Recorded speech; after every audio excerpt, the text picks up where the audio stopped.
Pardonnez-moi si je suis un peu pris, je suis malade, donc on va faire ce qu'on peut au mieux. Le sujet du cours aujourd'hui, ça va être Rachel.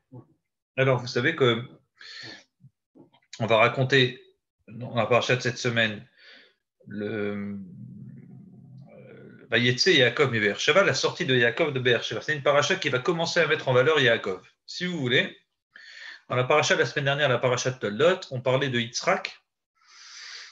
Donc, principalement, le personnage principal et la seule paracha qui met en valeur pratiquement du début à la fin, c'est Yitzhak, paracha de la semaine dernière, Toldot. La paracha de cette semaine, c'est Vayetse Yaakov. Yaakov est sorti. Et si vous voulez, la paracha de Vayetse, elle va traiter le sujet de Yaakov depuis le début de cette paracha jusqu'à la fin, paracha de Vayechi, c'est-à-dire jusqu'à la fin de tout le Sefer Bereshit. Donc Yaakov, c'est le personnage principal, si vous voulez, de la moitié du Sefer Bereshit. Avraham, on en parle dans 3 parachiotes. Yitzhak, on en parle de lui principalement dans une, alors que Yaakov, le petit-fils, on va parler de lui par chaque. Vayetse, Vayishlach, Vayeshev, Miketz, Vayigash jusqu'à la fin du Sefer Bereshit. Donc on va nous raconter sa vie. Donc lorsqu'il quitte Beersheba, il quitte le cocon familial et il va aller à Haran chez son oncle Lavan pour se marier donc avec sa future femme qui est Rachel, mais il sait dans sa tête déjà que ça va être sa future femme. Et je vais vous expliquer plus tard pourquoi. Donc voilà que Yaakov sort de Beersheba, il était déjà âgé. Il avait déjà 78 ans, selon Rachid de mémoire. 78 ans. En sachant qu'il va mourir à 147 ans. Donc ça relativise. C'était quelqu'un de 40 ans d'aujourd'hui. Et il se prépare donc à quitter son cocon de Beersheba pour aller à Haran. Pourquoi?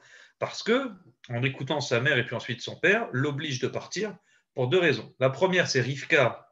Sa mère lui dit: ton frère Esav, ton jumeau, veut te tuer. Donc va-t'en, pars vite. Pourquoi? Parce que tu avais pris la bracha la semaine dernière, on avait vu. Et la deuxième raison que son père va lui dire, c'est pars. Ce qui est très intéressant, c'est qu'il ne lui dit pas la même raison que sa mère. Ça veut dire que sa mère, elle lui parle en première. Et puis ensuite, sa mère parle à Yitzhak, son père, lui dit: j'ai pas envie que mon fils Yaakov il se marie avec des filles de voyous qu'il y a ici. Sous-entendu, Esav, mon premier fils, il s'est marié avec des filles d'ici, de Kénaanéennes, des voyous, dont cette fameuse Yéhoudite, etc., qui faisait la Avodazara. Donc, je veux pas. Elle dit: j'en mourrais de voir que mon fils aussi, Yaakov, se marierait avec des idolâtres. Donc, dis-lui de partir se marier avec mes nièces. Comme on verra après, Rivka savait que son frère Lavan, là où il vivait à Haran, il a eu lui aussi des jumelles. Et donc, elle a eu des jumeaux, lui, son frère, Acharan, a eu des jumelles, donc elle s'est dit: c'est un signe, il faut les marier. On verra tous les détails de cette histoire un peu plus tard. Donc il s'apprête, il part de Beersheba pour aller à Haran. Il faut savoir qu'en attendant, quand il s'est enfui, il a passé 14 ans à étudier dans une yeshiva. Une yeshiva de l'époque, c'était un genre de monastère qu'on appellerait aujourd'hui. Il n'y avait pas de livre, mais ils étudiaient, ils méditaient, ils pensaient à Hachem, et il a été dans la yeshiva de Shem Ever. Il a passé 14 ans là-bas, et puis maintenant, il était temps de carrément quitter pour se marier, il était déjà âgé. Donc Yaakov, il écoute ses parents, et il part pour aller à Haran, dans la ville de son oncle. En sachant que Haran, ça se trouve en Syrie. Pour que vous ayez une idée, c'est vers l'ouest de la Syrie. Et donc Yaakov entreprend une marche. Yaakov, rappelez-vous, dans la paracha de la semaine dernière, je vous ai prévenu que Yaakov était pauvre. Pourquoi? À l'origine, il est riche, son père, il est multimillionnaire. Son père, il lui dit: mon fils, tu vas faire comme moi. Moi, j'avais envoyé mon serviteur Eliezer avec 10 chameaux remplis de cadeaux pour ma future femme, ta mère Rivka. Maintenant, toi, tu vas te marier, toi aussi, tu vas recevoir des cadeaux. Il lui a donné plein d'argent. Il est riche, Yitzhak. Mais quand il donne à son fils, vous connaissez la suite de l'histoire, le fils d'Essa vient à sa rencontre pour le tuer, et puis il dévalise, c'est le cas de le dire, complètement Yaakov, il le laisse pratiquement nu. Et donc, Yaakov, dans cette situation, il quitte, il prie Hachem, il fait le fameux rêve d'une échelle qui monte du ciel, juste de la terre au ciel. Et dans ce rêve, Hachem il lui annonce: je serai avec toi à l'endroit où tu es. Donc, le Har Moria, le futur Saint des Saints, c'est un endroit kadosh. Je te protégerai, je t'aiderai où que tu ailles. Sache que je te protégerai. Et c'est ce qui va se passer depuis le début jusqu'à la fin. On verra des anges qui iront avec Yaakov depuis le début de Yaakov jusqu'à la fin. Vous allez voir des anges qui vont suivre et qui vont aider Yaakov dans tout ce qu'il entreprend. Voilà le début donc de notre paracha. Ensuite, on nous annonce que Yaakov que Yaakov, il arrive. Vayar veine ber bassadé. Voici qu'il voit un puits quand il arrive à Haran, un puits dans le champ. Et il voit là-bas 3 troupeaux de moutons, et puis une grande pierre qui est posée sur le puits. Vous connaissez la suite de l'histoire, parce que Guimel, Venes, Fusha, Makola, Adarim, tous les troupeaux se rassemblaient là-bas, près du puits, avec une énorme pierre, et ils faisaient tous les bergers ensemble rouler la pierre pour faire boire le troupeau. Yaakov donc, voit donc, tous ces bergers, il leur dit, Acha et mes frères, d'où êtes-vous? Ils répondent de Haran. Connaissez-vous Monsieur Lavan, fils de Nahor? Ils disent, nous connaissons, etc. Voici d'ailleurs sa fille qui arrive, sa fille Rachel. Alors lui, tout de suite, en voyant Rachel, il sait que ça va être sa future femme. Il voit qu'une jeune fille est là en train d'attendre pour donner à boire à tout le troupeau, et il voit qu'il y a tous les bergers autour d'elle, et il ne comprend pas pourquoi elle attend, elle est toute seule comme ça à attendre. Donc ça le dérange. Et il demande, comment se fait-il? Il est tôt encore. Pourquoi vous êtes encore en train de traîner ici? Alors eux, ils disent, on attend que tous nos amis arrivent, les bergers, et quand nous sommes tous là présents, là, on peut bouger la pierre, et puis une fois qu'on est tous ensemble pour bouger la pierre, on peut commencer donc à rentrer nos animaux. Mais là, donc, on est les premiers à arriver, d'autres vont arriver. Très intéressant, très intéressant. Sauf que le problème ici, c'est que vous remarquez que la pierre a eu besoin d'être prise par tous les troupeaux, par tous les bergers, pardonnez-moi. Et à ce moment-là, la Torah nous dit que Yaakov, ni l'une des deux, il soulève la pierre à lui tout seul, il la bouge, et il donne la possibilité à Rachel, en aidant Rachel, de donner à boire à tous les troupeaux. Magnifique. Et puis c'est là où il rencontre Rachel pour la première fois, et c'est là où il l'embrasse, et comme on verra après, et il pleure. Alors pourquoi il l'embrasse? Tout de suite, il va accoster une fille qui est sa cousine, à peine il la connaît. Comment c'est possible une chose pareille? La réponse est très simple, c'est qu'il sait qu'il doit se marier avec elle. Pourquoi il sait qu'il doit se marier avec elle? Tout simplement parce que, rappelez-vous, c'est rapporté que Yaakov avait un jumeau, c'était Esav, et figurez-vous que les cousines Léa et Rachel aussi étaient des jumelles. Et donc les gens avaient l'habitude de dire, et les gens avaient l'habitude de dire à juste titre, parce que Lavan et Rivka, dit le Midrash, ils s'étaient envoyés des messages, ah j'ai eu des jumeaux, ah j'ai eu des jumelles, et donc ils se sont dit marions-les ensemble. Ils s'étaient envoyés des lettres, et dans les lettres c'était explicite, le grand se mariera avec la grande, et le petit avec la petite. Donc, si vous voulez, Rachel, dans le biberon, on lui a dit tu vas te marier avec Yaakov, et Yaakov, dans le biberon, on lui dit tu vas te marier avec Rachel. Donc, il l'a vu la première fois, il savait que ça allait être sa femme. Il n'était pas compliqué, en tout cas à cette époque-là. Et il pleure. Il l'embrasse, il la rencontre, et il pleure. Pourquoi il pleure? Parce qu'il dit Vaïchak Yaakov, Vaïsaïd Kolovev, qu'il a levé la voix, il a pleuré. Alors, Rachid donne la réponse c'est ça un homme? Un homme, c'est quelqu'un qui pleure comme ça, comme un bébé. Rachid dit non, les fiches et Tsafa vers Ruach HaKodesh, il a eu un sentiment, un flash de Ruach HaKodesh qui vient en lui et qui lui fait comprendre que cette femme-là, elle ne sera pas enterrée avec lui. Il ne sait pas pourquoi, mais il sait qu'elle ne sera pas enterrée avec lui. Il a une souffrance, il a une certaine douleur en voyant sa future femme qui ne sera pas enterrée avec lui. Et ça va être l'objet du cours. Pourquoi Rachel ne sera pas enterrée avec Yaakov? Qu'a-t-elle fait? C'est une bonne question. Alors, on verra ensuite l'histoire, on va en parler ensemble, et vous verrez qu'il y a des raisons techniques, mais pourquoi spécialement elle, qui ne va pas être enterrée, pourquoi pas Léa, pourquoi ça tombera sur elle, alors que vous pourrez me dire, mais peut-être qu'elle est morte en deuxième, non, elle est morte en première, Rachel, avant Léa. Alors vous pourrez me dire, oui, mais c'est un hasard de l'histoire. Non, ce n'est pas un vrai hasard de l'histoire. Regardez, analysons les mots. Rachel meurt, dans la paracha de la semaine prochaine, on verra. Il voyage, donc Yaakov, au bout de 20 ans pratiquement, entre 20 et 22 ans, il est en train de retourner chez lui à la maison. Il lui reste un bout de chemin avant d'arriver. Rachel elle a son dernier enfant, donc elle en a eu 2, c'est son dernier, Binyamin. Elle a des difficultés à enfanter, à accoucher, et la sage-femme lui dit celui-ci aussi est pourtant un garçon. Son âme meurt, Vatikrashmo Benoni, elle appelle son fils Binyamin, etc. Et elle est enterrée dans le chemin de Ephrat à Bethléem. Magnifique. Et qu'est-ce qu'il fait? Il l'enterre là-bas. C'est tellement étonnant qu'il l'enterre là-bas qu'à la fin, Yaakov, il doit se justifier auprès de son fils Yosef, au moment carrément des brachot, des bénédictions. Il dit, sous-entendu, je sais que tu m'en veux d'avoir enterré ta mère là-bas, à Bethléem, dans ce petit village, et je ne l'ai même pas emmené, même à Bethléem. Je l'ai emmené dans le chemin qui emmène à Bethléem, dans ce petit village. Donc je sais que tu m'en veux un petit peu, mais sache qu'il y a une raison. Quelle est la raison? Écoutez bien. Égalé au Tam Nebuzardan. Un jour, les Juifs seront exilés par ce grand général empereur Nebuzaradan, et les Juifs seront exilés, passeront par là. Sortira Rachel, les Juifs passeront par la tombe de Rachel, et ils pleureront et ils demanderont pitié. Et Rachel demandera pitié pour ses enfants. Rachel mevaka albanea, Rachel elle va pleurer pour ses enfants, et Dieu répondra à la prière de Rachel, et il lui dira, d'accord, ils retourneront un jour sur leur terre. Magnifique histoire, c'est très beau, mais malgré tout, c'est incompréhensible. Tout d'abord, je ne vois pas le rapport. Si Hachem il a envie que les Juifs plus tard prient sur la tombe de Rachel, il n'a qu'à faire en sorte que Rachel, elle soit enterrée à la grotte de Marpella, et les Juifs, mais vous Ardan, il est fait passer par Marpella, par la grotte de Marpella. Pourquoi? Ah non, Rachel, elle va être enterrée à côté, rien à voir. Comme ça, ils font un détour par là. Mais non, on fait les choses en ordre. Mais là, elle a Marpella parce qu'elle mérite de Marpella. Et puis par ailleurs, les Juifs passeront par la grotte de Marpella. Pourquoi est-ce si important la grotte de Marpella? Vous le savez. Je vous avais fait un shiur une fois parce que Adam et Chava étaient enterrés là-bas. Abraham et Sarah, ils ont réparé l'erreur d'Adam et Chava. Eux-mêmes, ils vont être enterrés là-bas. Et Yitzhak et Rivka, ainsi de suite. Abraham, il avait vu le nombre de places. Il a compris que c'était pour. Il y avait exactement 6 places. Donc, il savait que c'était pour lui, ses enfants, mais après, il fallait trier qui rentre pas.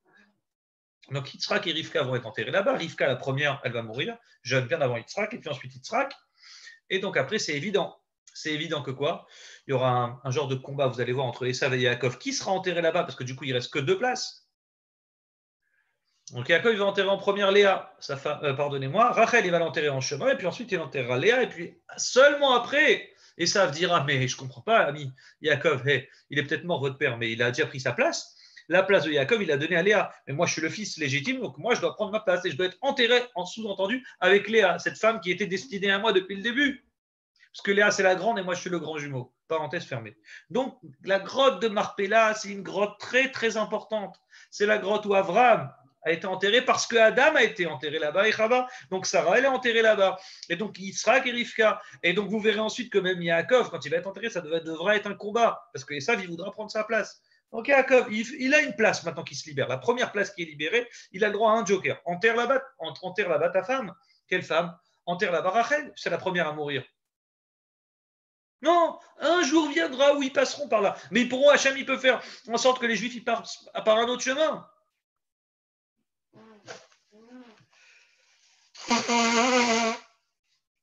Donc, quel rapport? Il y a un lien entre la grotte de Marpella et Rachel. Il faudrait expliquer ce sujet-là et comprendre le lien. En plus, quand vous réfléchissez bien, Bethléem, par rapport à Chevron, si vous voulez, il y a que vous me dire, oui, mais c'est loin. Peut-être c'est loin. Non, c'est pas loin. En voiture, si vous y mettez en voiture, je ne sais pas si vous connaissez un peu Israël, de Bethléem à Chevron, vous avez exactement 15 minutes en voiture.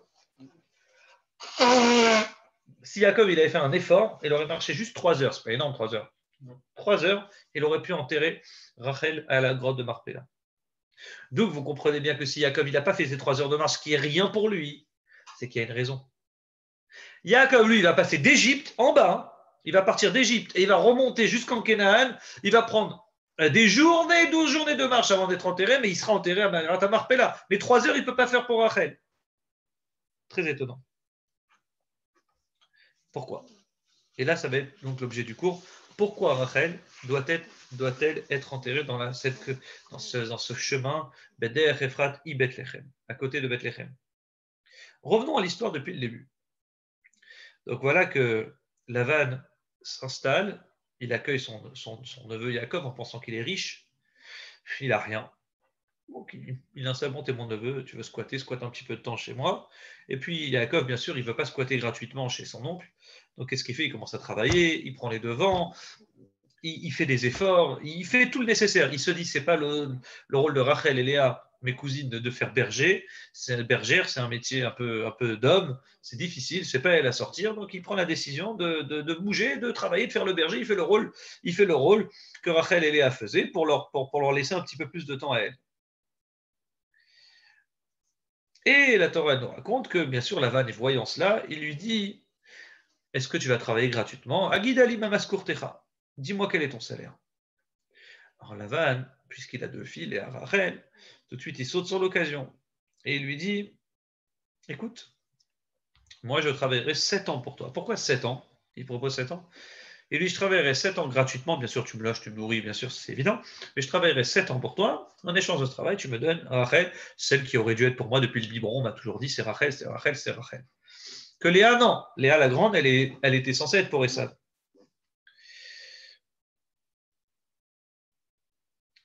La femme de Lavan, on ne la connaît pas. Mais le Sefer Hayash ramène que sa femme, elle s'appelait Adina. Adina, c'était le nom de la femme de Lavan. C'est elle, la maman des jumelles, de Rachel et de Léa. Et le Torah nous dit que le nom de l'aînée, c'était donc Léa, et Rachel, la petite. Pourquoi une grande et une petite? Une grande et une petite? Je ne comprends pas. C'est des jumelles, on appelle ça une grande et une petite alors qu'elles sont nées à 10 minutes d'écart. Le Midrash dit la chose suivante. Gdola, Léa, c'était la grande dans ses cadeaux. Ça veut dire quoi les cadeaux? C'est-à-dire qu'elle va gagner. Elle va recevoir le gros lot, le jackpot. Léa, elle va gagner Keuna, la prêtrise, puisque Lévi, la tribu Lévi sortira de Léa. Elle va gagner la royauté. C'est qui? C'est son fils Yehuda. Yehuda, tous les rois d'Israël, jusqu'à Mashiach, descendant de Yehuda, donc de Léa. Gdola, c'est ça la grandeur. La grandeur, c'est pas en âge ou en taille, c'est une notion de nous dire, elle va tout gagner. Que la petite, dit le Midrash. Rachel, c'était la petite. Tout ce qu'elle va avoir, c'est en petit. Elle va avoir un fils extraordinaire, un roi. Il va s'appeler Yosef. Le vice-roi d'Égypte, c'est Yosef, son fils, mais temporairement. Il va rester roi, après, le fils de Yosef ne prendra pas la royauté. Elle va avoir un descendant de la tribu de Binyamin qui deviendra roi d'Israël. Lequel? Shaoul. Shaoul, c'est le descendant donc, de la tribu de Binyamin, le petit dernier de Rachel. Et pourtant, dit le Midrash, Shaoul sera un roi temporaire. Le Mishkan, vous savez que le Beth Amikdash, il sera sur le territoire de Yehuda et Binyamin, c'est vrai. Mais le Mishkan, par exemple, il sera sur le Shiloh, le mont Shiloh, sur une petite colline pendant très longtemps. Une fois que les Juifs rentreront en Israël, ce Mishkan, le temple portatif, restera à Shiloh, mais temporairement. Et puis ensuite, il sera détruit. C'est ça la notion de grandeur et de petitesse. Léa, ça sera la grande, c'est celle qui grandira. Que Rachel, elle est petite. Et c'est vrai, la Torah témoigne, et Léa raconte, les yeux de Léa étaient faibles. Pourquoi ils étaient faibles? Parce que, bien évidemment, elle pleurait. Elle pleurait parce que quand elle entendait, dit Rachi, elle avait entendu qu'elle devait se marier avec Esav. Au départ, elle n'avait rien, aucun a priori sur Esav. Pourquoi pas? Pourquoi pas? C'est un bon mari, un futur mari. Mais le problème, c'est qu'elle demandait aux gens, vous avez des nouvelles de mon futur mari Esav? Vous avez entendu parler de lui? Et les gens dans les routes rigolaient. Ah bon, c'est Esav. Mais il est connu, lui, chez nous, là-bas, dans l'autre pays. Mais Esav, c'est un grand fou. C'est un grand fou, c'est un tueur, un assassin, un voyou. Elle était choquée. Quoi, c'est avec lui qu'on veut me marier? Et elle pleurait, elle était très, très triste. Et c'est ça qui fait que la Torah témoigne, que les yeux de Léa étaient faibles, fatigués, tellement elle pleurait. Elle ne voulait pas se marier avec ce type-là. Comment dit l'Agmara? L'Agmara dit, est-ce que la Torah va dire du mal des yeux d'une femme? Non, elle n'avait pas des beaux yeux, pas du tout. La Torah, elle parle de, quand on te dit Aroukot, ses yeux étaient rakot, ça veut dire Aroukot. Aroukot, ça veut dire quoi? Ils étaient longs, fragiles. On est en train de mettre en valeur Léa, en disant qu'elle était là, en train de marcher dans les routes pour savoir comment il est son futur mari. L'Agmara Maseret Babatra. Et c'est en prenant des renseignements sur le futur Esav qu'on lui a annoncé ces terribles nouvelles que là, elle a compris que non, que c'était pas bon pour elle, elle n'allait pas pouvoir se marier avec lui. À tel point qu'on dit Vaya Hachem qui snoua Léa. Hachem a vu quand Léa va se marier avec Yaakov, vous connaissez l'histoire, que Léa était détestée. Snoua, la même Mara dit c'est pas vrai, Chazvé Shalom, de dire que Yaakov il détestait Léa parce qu'il s'est marié avec elle en première et qu'on l'a eu, que c'est sa première femme, pas du tout, il n'y avait aucune raison de la détester. Mais la Gemara dit si on ne dit pas du mal d'un animal, est-ce qu'on va dire du mal? La Torah ne dit pas du mal de personne, même d'un animal. Est-ce qu'elle va dire du mal d'une fille en disant ah, Léa était détestée? Pas du tout. La Gemara dit Snoua, ça veut dire du mot snouin, détester, en fait, elle détestait les actions des sages. Quand Hachem a vu que quoi? Que Léa s'est mariée avec Yaakov parce qu'elle détestait. Elle détestait son mari qui aurait dû être le sien, qui est Esav. Quand elle a vu ça, quand elle a senti ça, Hachem a vu qu'il se noie Léa, que Léa détestait Esav de son comportement, alors Hachem, il lui a donné un enfant, il lui a ouvert son ventre, sa matrice, pour pouvoir donner des enfants. Car effectivement, comme je vous l'avais dit plusieurs fois, Léa, à l'origine, était stérile, elle ne pouvait pas avoir d'enfants, et puis Hachem va lui donner des enfants qui se noient Léa, parce que Léa elle avait ce mérite de détester son mari qui aurait dû être le sien, qui est Esav. Avançons un petit peu dans l'histoire. Donc Yaakov travaille 7 ans. Pourquoi il travaille 7 ans? Tout simplement parce que il avait promis à sa mère lui a dit, écoute, moi je pense que dans 7 ans, ça sera plus calme, par 7 ans, et tu reviens dans 7 ans quand ton frère Esav il sera apaisé et calmé. Tu reviendras marié avec ta femme, il ne te fera plus de mal. C'était l'idée de sa mère Rivka. Donc lui, il obéit à sa mère et il propose, il dit, j'ai du temps, moi je n'ai pas besoin d'argent, je n'ai pas besoin de faire du business, je travaille 7 ans, tu me loges, tu me nourris, tu me blanchis, et puis en même temps, je me marie dans 7 ans avec ta fille. Donc voilà, au lieu de payer 1500 euros quelqu'un minimum ou 2000 euros, donc économise, garde l'argent pour toi et tu me donnes la Rachel. Magnifique. Au bout de 7 ans, Yaakov il dit, donne-moi ma femme. Et il dit le Midrash, car effectivement, il avait déjà 84 ans. Il a 84 ans, il a dépassé la quarantaine d'aujourd'hui. Il dit, écoute, j'ai besoin de me marier, ma famille, il faut en fonder une, il est temps. Et Dieu sait que j'ai envie d'avoir une grande famille. Je sais que les béné Israël vont descendre de moi. Donc, il est temps de me marier. Qu'est-ce qu'il fait là-bas? Il organise un michté, un festin. Dans ce festin, il organise ça d'une manière magnifique. Et puis, c'est le premier qui a fait un mariage la nuit. Alors à l'époque, même s'il y avait des bougies, c'était un mariage la nuit, on ne voyait rien.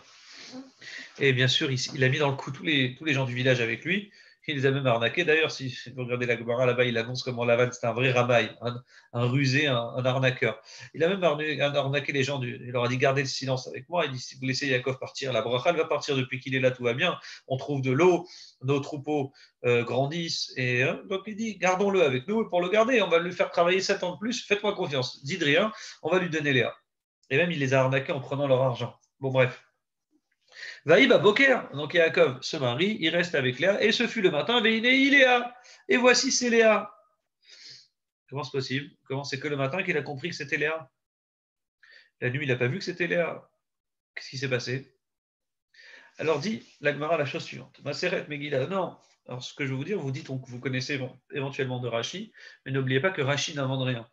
Tout ce que Rashi dit, il le prend d'une source. La source de Rashi, en l'occurrence, ici, c'est la Maseret Megillah d'Afiud Gimel. En réalité, elle avait ici, Léa, une grande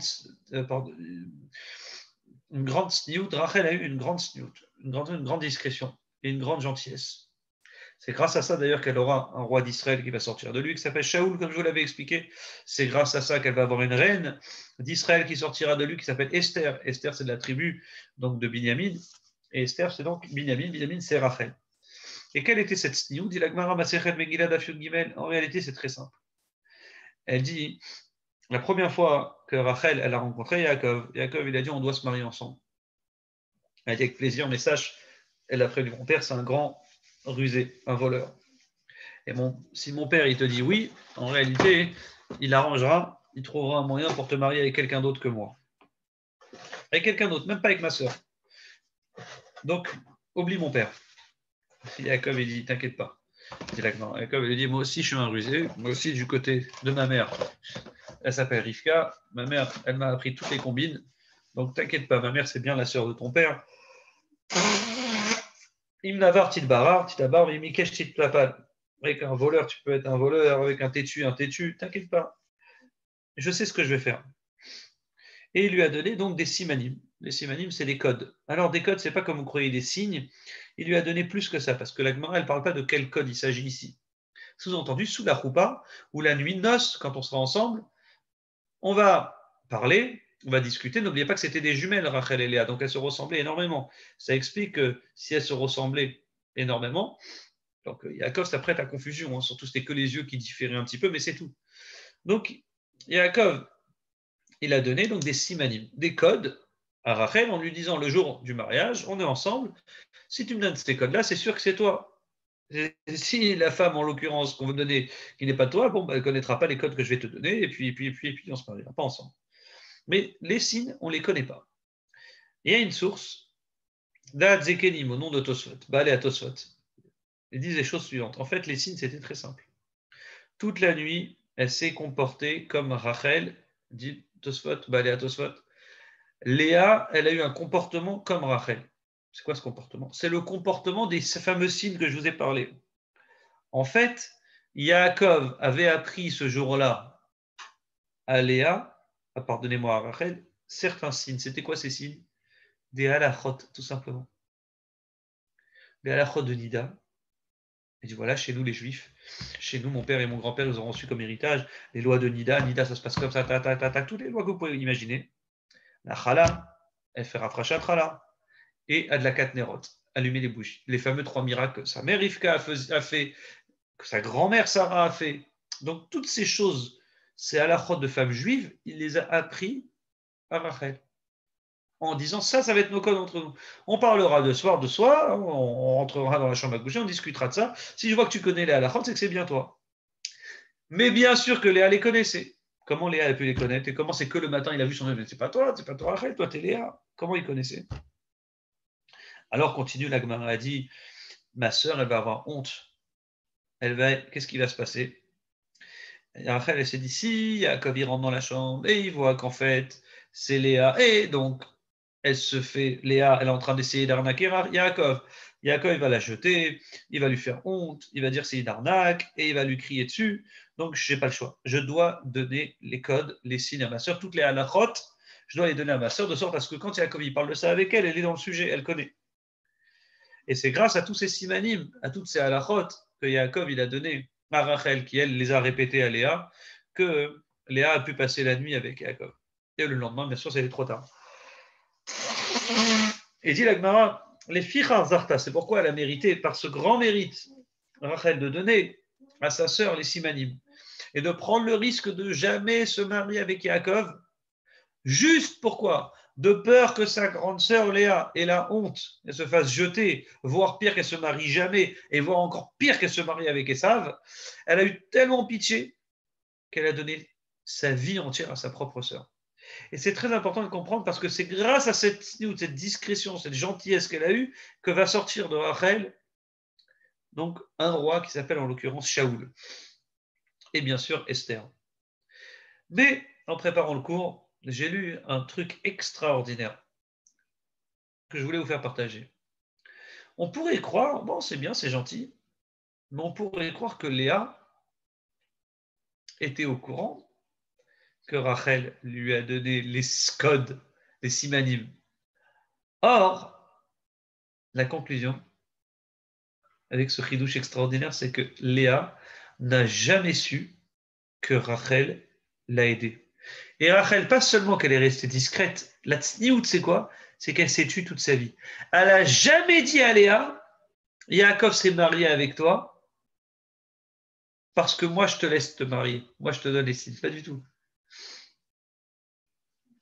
En fait, le vrai signe qui s'est passé ici, et ça c'est magnifique, c'est qu'elle a étudié les halachot. Eh bien, écoute, si tu veux savoir les halachot, Yaakov, il m'a parlé de certaines halachot. Il y a ça. Sache que ça dans la vie, c'est important. Nidar, Hala, Adlakat Nerot, chez les Juifs, chez la future femme de Yaakov. Donc, si jamais moi, maintenant, tu vas être sa femme, papa, il veut que ce soit toi qui est prioritaire avant moi. Donc, vas-y, marie-toi, mais au moins, connais ces halachot. Ça fait que quand Yaakov, il parlait avec Léa, elle, naïvement, elle lui répondait. Léa n'a jamais su que c'était les signes que Rachel lui a donnés, qu'il y avait eu des codes à l'origine entre Yaakov et Rachel. Preuve. La preuve, c'est très simple. C'est que dans l'histoire, plus tard, dans la même paracha, Léa elle va se fâcher avec Rachel.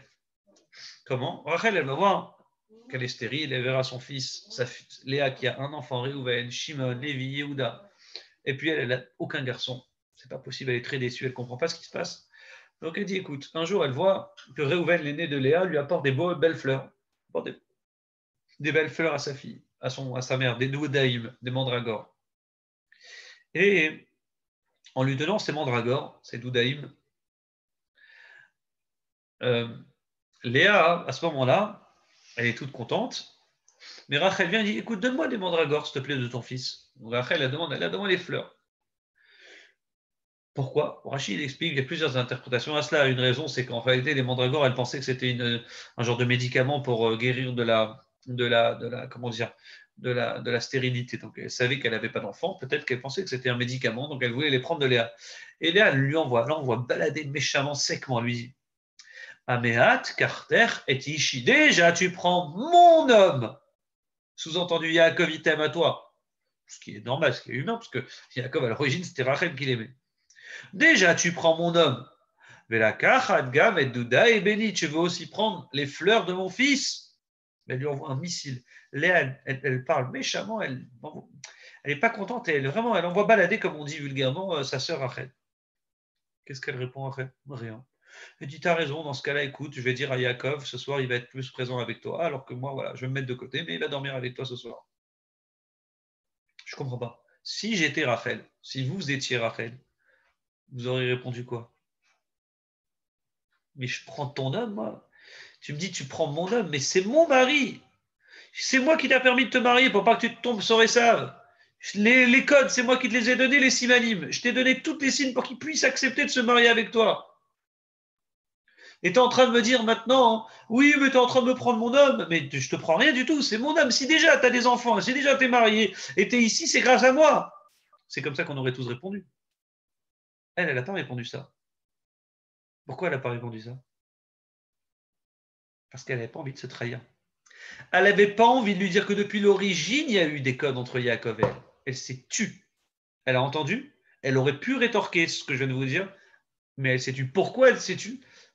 Parce que Léa n'a jamais su le secret que Yaakov lui a donné. Léa n'a jamais su que ce secret-là, c'était des secrets qu'il y avait entre Yaakov et Rachel. Juste Rachel, elle en a parlé à Léa par hasard, elle s'est dit ça va passer comme ça. Point final. Jusqu'à sa mort, Léa n'a jamais su que sa sœur Rachel l'avait aidé et l'a laissé passer en priorité. Et ça, c'est la force de Rachel. J'insiste sur ça, le point du cours, parce que c'est par ça que vous allez comprendre la suite de l'histoire, pourquoi elle ne sera pas enterrée, et ainsi de suite. Et dit le Midrash. Un jour viendra, quand Mashiach viendra, il faudra défendre le peuple juif après la destruction du Beth Amikdash pour pouvoir promettre la reconstruction du troisième Beth Amikdash.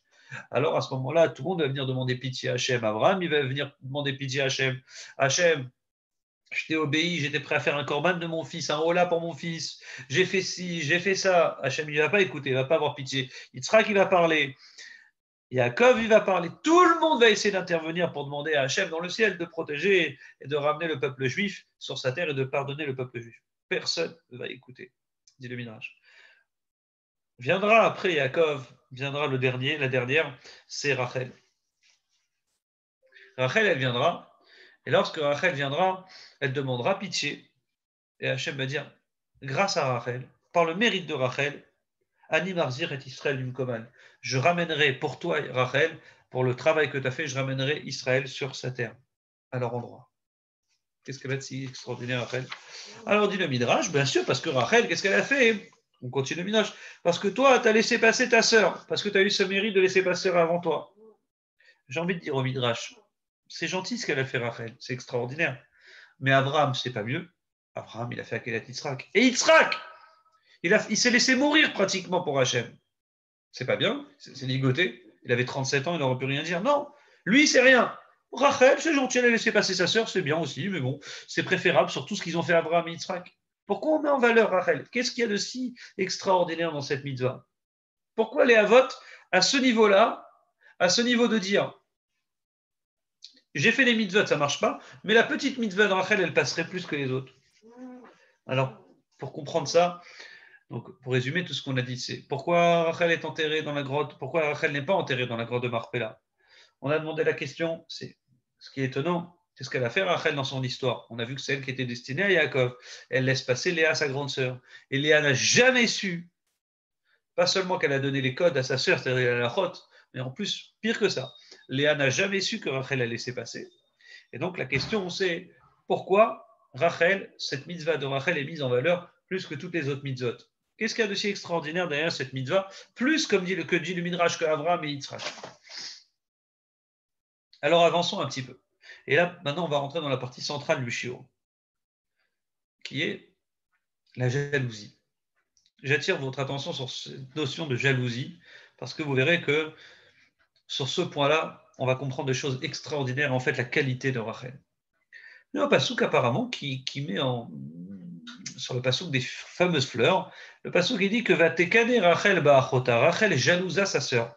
Rachid dit non, Rachel n'a pas jalousé sa sœur. Jalousie, c'est pas de chez nous tout ça. Rachel va tekane, elle a jalousé les bonnes actions de sa sœur, sous-entendu. Comment c'est possible que sa sœur Léa a des enfants Quel mérite a-t-elle pour avoir des enfants que moi, j'en ai pas? Sous-entendu, le mot jaloux, il ne faut pas le prendre au premier degré selon Rachid. Dit le Rabbeinu Chaye, le Rabbeinu Bechaye, la jalousie est une catastrophe, dans notre paracha bien sûr. Il dit la jalousie est une catastrophe, et il ramène depuis le début de l'histoire. Kinat ish mereu, la jalousie d'un homme envers son ami, que ce soit dans la richesse, dans la sagesse, c'est quelque chose de terrible. Et c'est quelque chose qui détruit l'humanité. Et si on reprend l'histoire depuis le début, analysons l'histoire Caïn et Ével. Caïn, il tue son frère Ével. Pourquoi? Dit la Torah parce qu'il a jalousé son frère. Du fait que Ével, il a apporté un sacrifice, du fait que Ével, il a mis un sacrifice auquel Hachem, il a accordé son sacrifice. Alors il a été jaloux et dit la paracha de Bereshit. C'est par ça qu'il a tué son propre frère à cause de la jalousie. Et ça a détruit l'humanité. Parce que pour l'époque, il a tué un quart de l'humanité.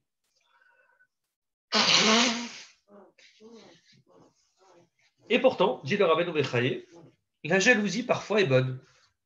Il dit s'il n'y avait pas de jaloux, si on ne pouvait pas être jaloux les uns des autres, on ne pourrait pas avancer dans la vie. Exemple, si quelqu'un il voit pas la grande maison de son ami, il pourrait dire moi j'ai envie d'une grande maison. Il resterait dans son 3 pièces. Pourquoi il a envie d'évoluer dans la vie? Pourquoi il a envie d'acheter sa grande maison? Parce qu'il voit la belle maison de son ami. Il voit son ami comment il travaille. Son ami dit tu vois, je travaille, j'ai de l'argent, maintenant je me suis acheté une grande maison. Moi aussi je vais travailler. Je ne veux pas me contenter de travailler 2 heures par jour, moi aussi. Je ne veux pas rester sur le canapé le reste de la journée. Je vais me lever, je vais travailler, moi aussi je vais avoir plus. Et donc, dit le Rabbeinu Bechaye, ça, c'est une qualité d'une certaine manière. Quand on a une certaine jalousie qui nous fait évoluer en regardant nos amis, tu regardes un ami qui réussit. Mais quand tu le vois réussir, tu n'es pas jaloux pour lui prendre sa place à lui. Tu es jaloux pour toi évoluer aussi. Donc, d'une certaine manière, c'est une concurrence positive. Ce n'est pas une jalousie au sens strict du terme. À ce moment-là, c'est tout à fait positif. C'est ça qui fait évoluer l'humanité. Sous-entendu, si Caïn, il avait vu sur son frère Ével la force de Ével, du sacrifice qu'il a apporté, et que Dieu accepte le sacrifice de Ével, il aurait dit, moi aussi je suis capable de faire pareil que Ével, et je vais le faire. Il l'aurait fait, ça aurait été bien. On ne lui aurait pas voulu de cette jalousie. On lui en veut d'une jalousie qui est intrinsèque. Je n'aime pas parce que lui, il a réussi, alors là, je vais le tuer. Exactement. Mais si c'est une jalousie en réalité qui est là pour faire évoluer les gens, c'est magnifique. C'est la jalousie qui permet de faire évoluer, de grandir.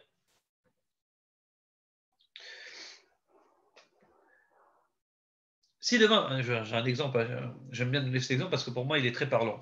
Si demain, tu vis chez toi à la maison, aujourd'hui, je suis sûr que j'ouvre tes placards, tu dois avoir au moins 4-5 manteaux, je parle au moins une dizaine de costumes, des pulls, j'en parle même pas, et des pantalons, au moins une bonne quinzaine. N'est-ce pas? Et là, je pense que je parle vraiment pour quelqu'un de la partie basse, n'est-ce pas? On parle de quelqu'un de très moyen. Si toi, demain, tu vis sur une île déserte, tu auras tout ce que tu as dans le placard. Tu es seul, tu es avec ta femme et tes 2 enfants. Oui, il y a quelques personnes et toi. Juste pour changer, quoi. La moitié, tu balances, si ce n'est pas les 3 quarts. Qu'est-ce qui fait que tu charges ton placard? Même si tu vas vivre en Israël, tu auras la moitié.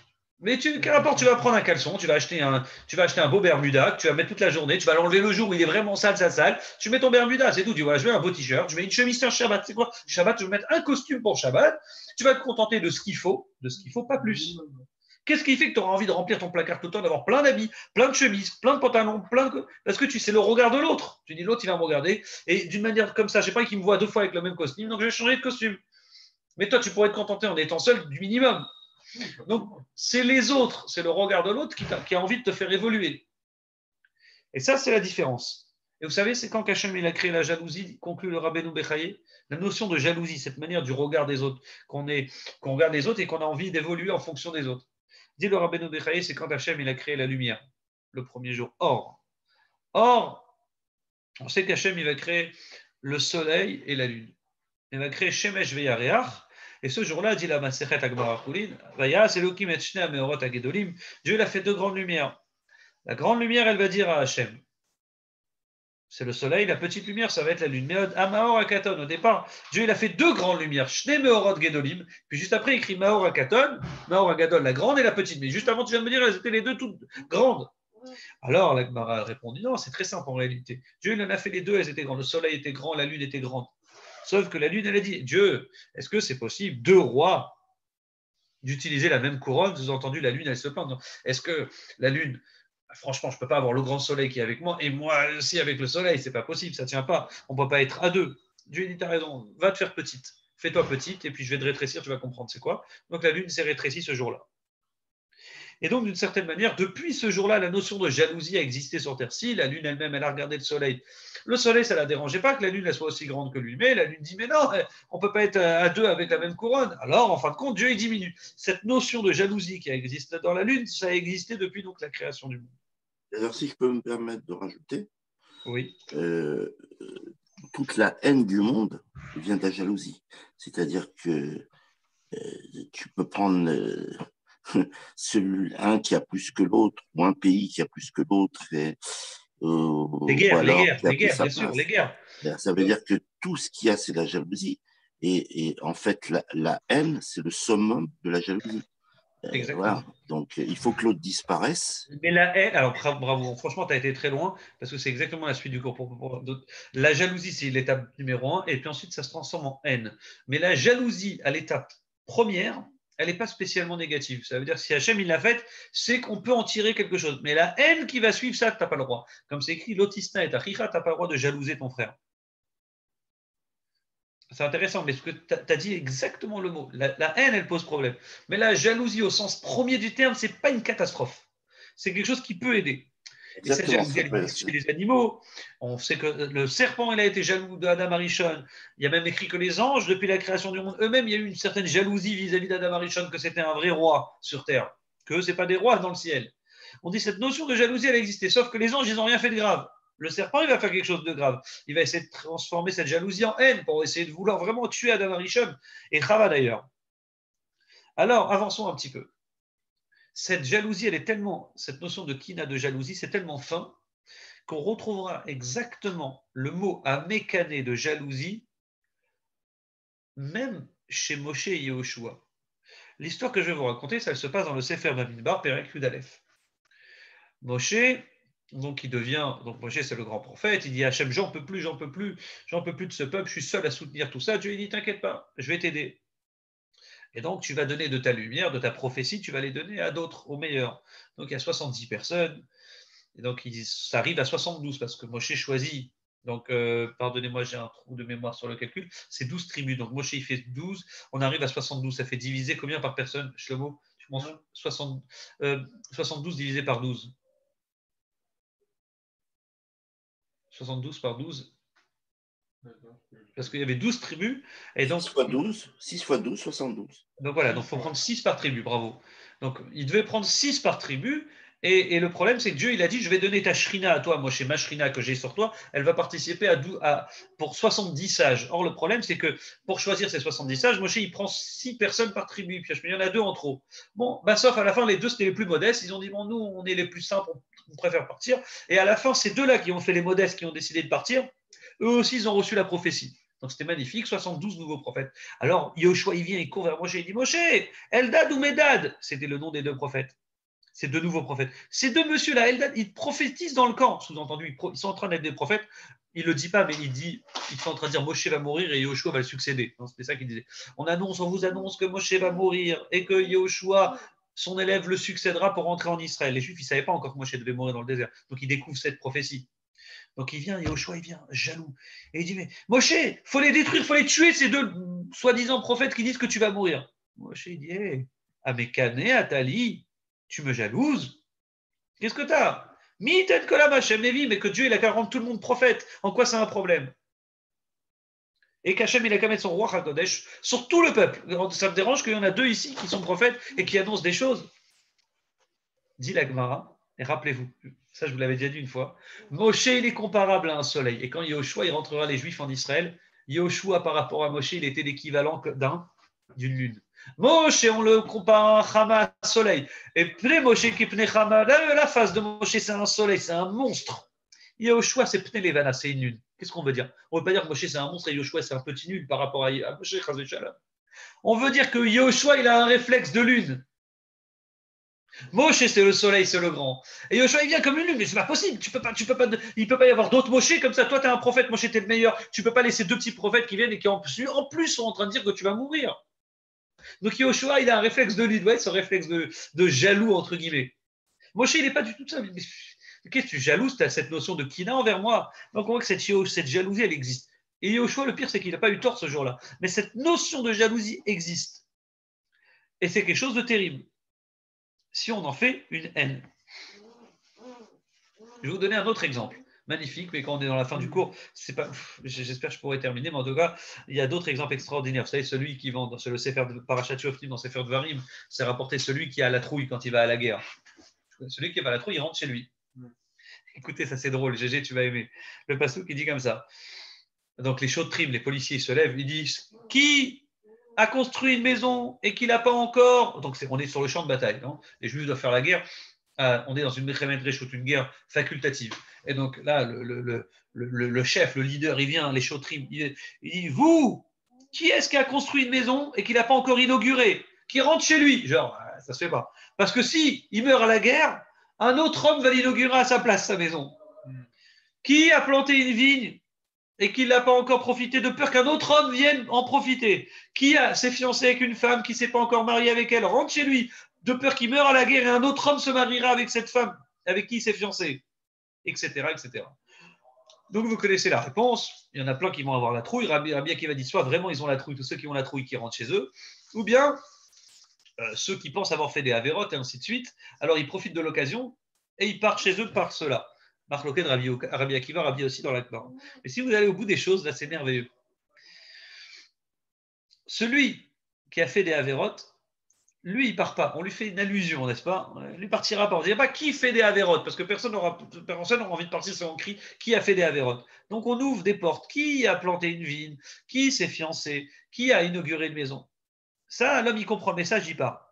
Maintenant, s'il ne veut pas partir, on doit lui rajouter de peur qu'il meure à la guerre et un autre homme viendra. Ça ne suffit pas. On aurait pu dire qui a construit une maison, qui s'est fiancé avec une femme et qui ne s'est pas encore marié, qui rentre chez lui. Ça aurait suffi. Le type, il entend le message, il dit ah oui, j'ai fait des avérotes, pas top. Ou vaut mieux que je rentre chez moi maintenant et j'avais profité. Il ne va pas rentrer tout de suite. Il faut rajouter 3 mots. Veish acher yachnechenu. Un autre homme viendra et il lui prendra sa femme. Un autre homme viendra et lui prendra sa maison qu'il n'a pas encore inaugurée. Alors ça, quand il va entendre ça, là, non, ça c'est pas possible. Mourir à la guerre, je peux. Mais que quelqu'un d'autre me pique ma maison, me pique ma fiancée, ça non. Quelqu'un me pique ma vie, non. La notion qu'un autre vienne le prendre, ça c'est dérangeant. Et c'est ça qui fait que le type, il va rentrer chez lui. Cette notion de kina, c'est subtil chez l'homme. Donc on retrouve ça dans le Chumash. Alors je peux vous rajouter d'autres exemples. C'est un problème. On peut vous faire aussi l'exemple de Samaël, l'ange, n'est-ce pas? Je vous en parlerai pas maintenant. Que lui, pour le coup, il avait 12 ailes. 12, les anges, ils ont 6 pour certains, 6 ailes. Lui, il en avait 12. Mais Bassof, ce qui est sûr, c'est que on retrouve cette notion de kina, de jalousie. Dernier exemple, je vous donnerai, qui est vraiment magnifique à mes yeux, c'est Yitzhak. Au moment de la Akedat Yitzhak, et là vous allez comprendre pourquoi je vous parle de lui.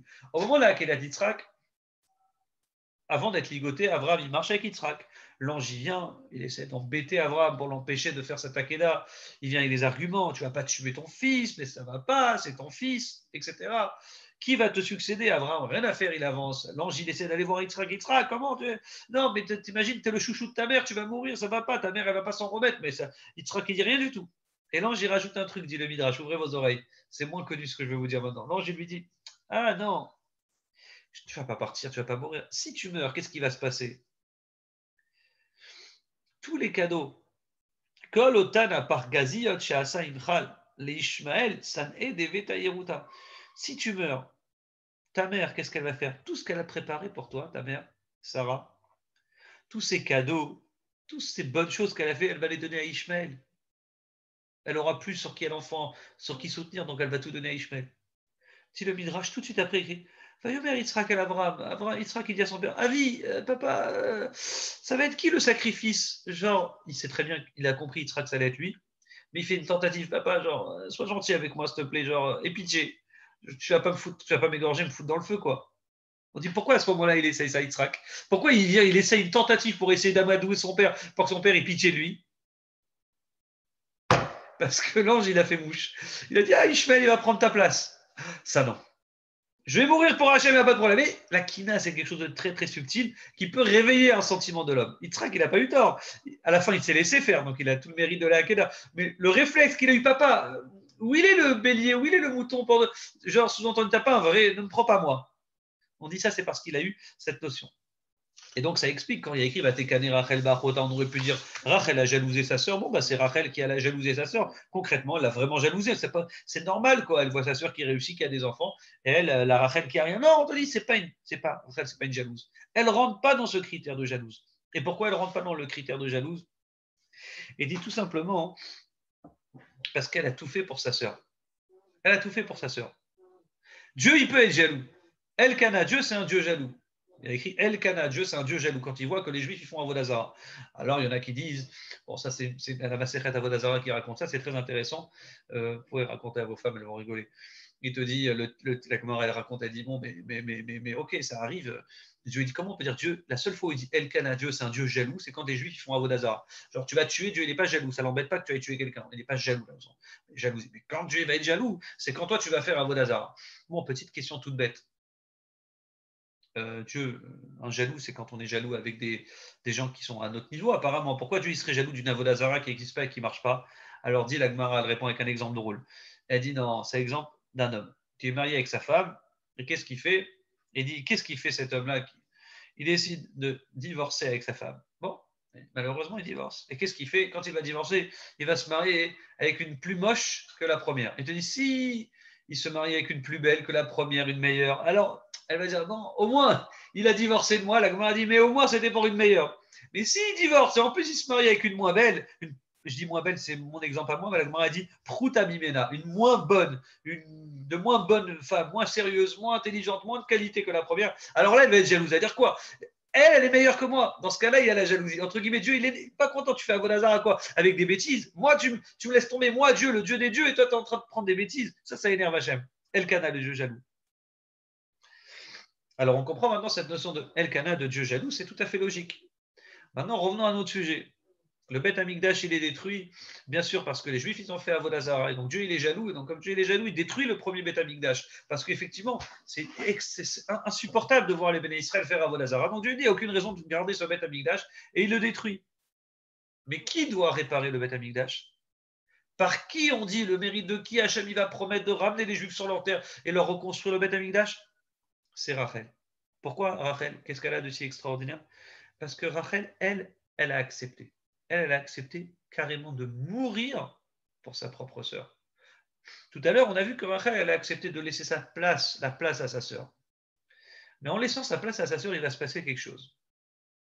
Il va se passer que, halachiquement, à l'époque déjà, Yaakov savait qu'un homme ne peut pas se marier avec deux femmes. C'était interdit. C'est assourd. Alors, ce n'était pas assourd, dit le rabbi dans une sikha comme une halakha claire, mais ça se fait pas. Ça se fait pas de se marier avec deux sœurs parce que ça va attirer la jalousie l'une sur l'autre. Donc, on ne le fait pas. Jusqu'à aujourd'hui, au Shulchan Aruch, on dit on ne se marie pas avec deux sœurs parce que l'une sera jalouse de l'autre et on n'a pas le droit de créer des jalousies entre les gens. Et pourtant, Rachel, elle ne sera pas jalouse. Mais quand il va se marier avec Léa, quand Rachel voit que sa sœur Léa se marie avec celle qui fait que Léa se marie avec Yaakov, elle se condamne. Elle ne pense pas que Yaakov il va ensuite se marier avec elle. Elle, de son point de vue, elle sait que Yaakov ne se mariera pas avec deux sœurs. Donc, elle donne sa vie entière à Léa. Donc, c'est le contraire de la jalousie. C'est tellement pas possible de dire que Rachel est jalouse de Léa. C'est Rachel qui a tout fait pour sa sœur. Ça explique pourquoi, quand le passouk qui dit Rachel a jalousé, alors on te dit non, c'est pas jalousé véritablement, c'est pas logique. Puisque Rachel, elle est prête à donner sa place complètement sans savoir qu'elle va se marier en second plan avec Yaakov. Et si on continue bien plus loin, le Ramban, il dit, je conclurai avec ça, c'est merveilleux. Le Ramban, il dit, Rachel, elle met les pieds en Israël. Elle met les pieds. C'est-à-dire qu'Yaakov, au bout de 22 ans, il arrive chez lui en Israël. Il met le pied en Israël. Ramban Nachmani, il fait remarquer, c'est là où Rachel meurt. Pourquoi? Comme Yaakov, il s'est marié avec deux femmes. Dit le Ramban, mais il avait le droit. Mais à l'époque, la Torah, elle s'appliquait. Toutes les subtilités de la Torah qu'on connaît aujourd'hui, Yaakov avait l'obligation de les pratiquer en Israël. Sous-entendu, cette halakha de se marier avec deux sœurs, c'était encore autorisé en Chutz Laaretz. Dès qu'ils sont rentrés, Donc, dès que Rachel, elle met le pied en Israël, elle meurt. je me rappelle. Parce que le corps d'un tzaddik, n'est-ce pas, Yaakov, en tant que tzaddik, c'est pas possible qu'il reste marié avec deux sœurs. Donc, il y en a une qui doit mourir. Laquelle? Ouais, c'était interdit. C'est interdit. Donc, il met le pied en Israël. C'est qui meurt en première? Rachel, la deuxième. Donc, pas seulement qu'elle a laissé sa vie, son mariage. Exactement, Rachel dans l'ordre. Donc, là, celle qui doit mourir, c'est Rachel. Donc, elle a donné sa vie physiquement pour le mérite de sa sœur. Donc là, ça change toute la donne. Donc maintenant, on a compris qu'en fait, Rachel, c'est tout le contraire. C'est celle qui n'est pas jalouse, c'est celle qui a donné sa vie, c'est celle qui a gardé le secret toute sa vie sur les fameux codes, les simanim qu'elle a donnés à sa sœur. C'est pas des, elle ne lui a jamais dit que c'était des codes qu'elle lui a donnés. Non, en plus, elle s'est condamnée elle-même et en plus, elle s'est rendue, comment dire, elle s'est rendue à devoir mourir pour sa sœur d'une certaine manière. Et là, ça change tout la donne. Maintenant qu'on comprend le Vaïssa et le Vaïef, Yaakov, il sent que la femme qu'il va avoir, ce n'est pas la sienne, donc il commence à pleurer. Il sent qu'elle ne va pas être enterrée avec lui. Maintenant, comme elle n'est pas enterrée avec lui, où est-ce qu'elle doit aller? Elle doit être enterrée à Merat Marpella. Pourquoi?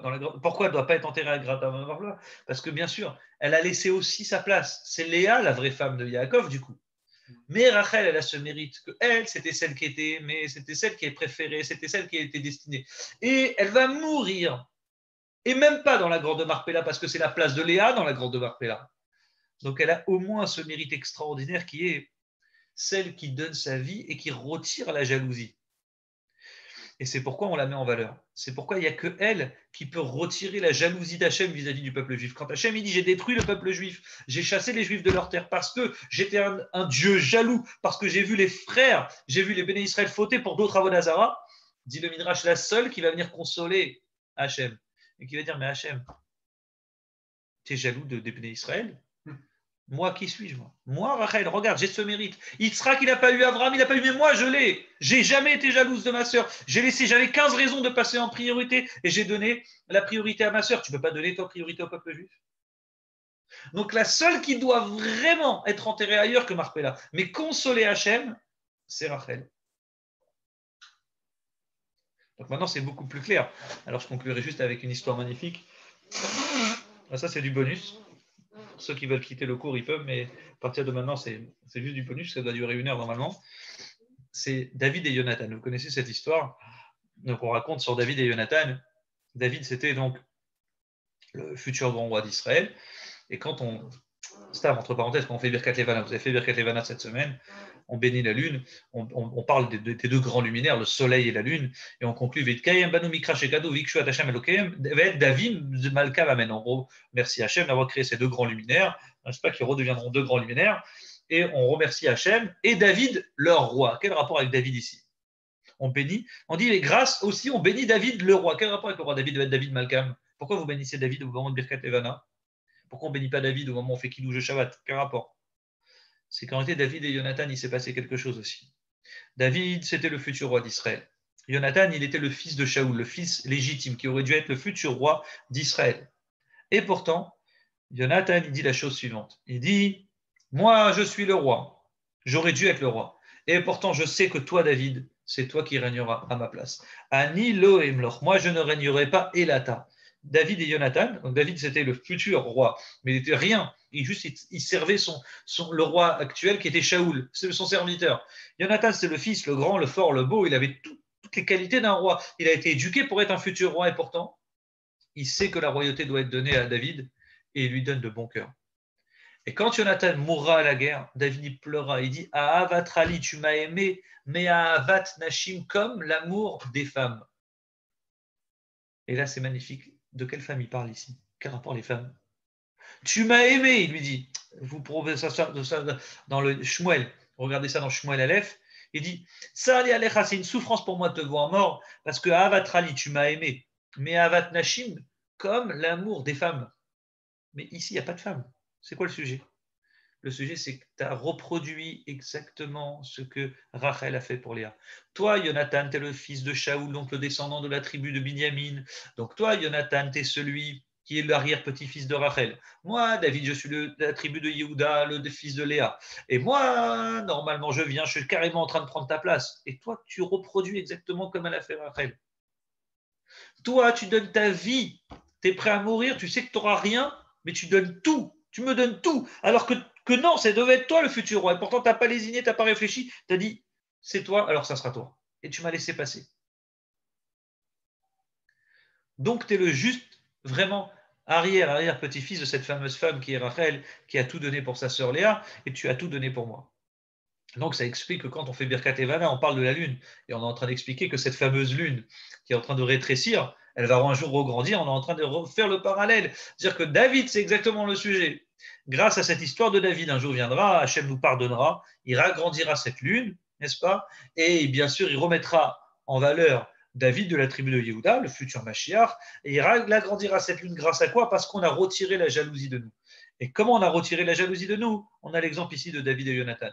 Donc, ça va être vraiment un message pour nous aujourd'hui, avant de quitter ce shiur, prendre sur nous cette notion de jalousie. Une petite kina pour nous faire évoluer personnellement, c'est bien, en disant que ce n'est pas négatif.